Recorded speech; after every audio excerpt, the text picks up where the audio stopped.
अस्सलाम वालेकुम दोस्तों, उम्मीद करता हूँ आप सब खैरियत से होंगे। इस वीडियो में मैं आपको एक मरीज़ की आप बीती सुनाऊँगा। उन्वान मैंने लिखा हुआ है, मैं आपको आप बीती सुनाता हूँ। एक दफ़ा मेरी कज़न बहुत बीमार थी, उनको मिर्गी के दौरे पड़ते थे।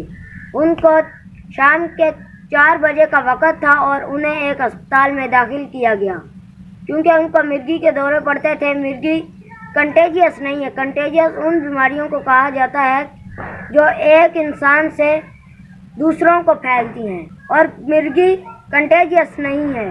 और मिर्गी को एपिलेप्सी भी कहा जाता है। मेरी कज़न को न्यूरोलॉजिस्ट की ज़रूरत थी और उन्हें अस्पताल में लाया गया, और जो डॉक्टर थे उन्होंने कुछ दवाई दी और जिससे मेरी कज़न की सेहत कुछ बेहतर हुई। और क्योंकि उनको न्यूरोलॉजिस्ट की ज़रूरत थी, यह एमरजेंसी हफ्तावार छुट्टियों में वाक़ हुई।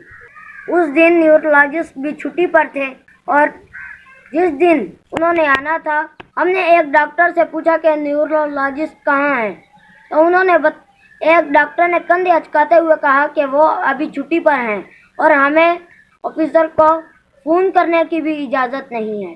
तो फिर जिस दिन ऑफिसर ने आना था उस दिन वो ना आए और उन्होंने अपने एक जूनियर डॉक्टर को भेज दिया। वो जूनियर डॉक्टर आया और उसने उसका इलाज किया, मेरी कज़न का इलाज किया, जिससे वो ठीक हो गई। और जब घर आई तो उन्होंने मुझे बताया कि जब मुझे दौरा पड़ता था तो मैं कराती थी, और जब मुझे तकलीफ़ होती थी तो मेरी आंखों के सामने बहुत सारे मरीज़ आ जाते थे जो इस अस्पताल में इस उम्मीद से दाखिल होते थे कि वो यहाँ इलाज करवाएंगे और जिससे उन्हें कुछ सेहत मिल जाएगी, कुछ सेहतमंद हो जाएंगे। लेकिन ऐसा बिल्कुल भी नहीं था।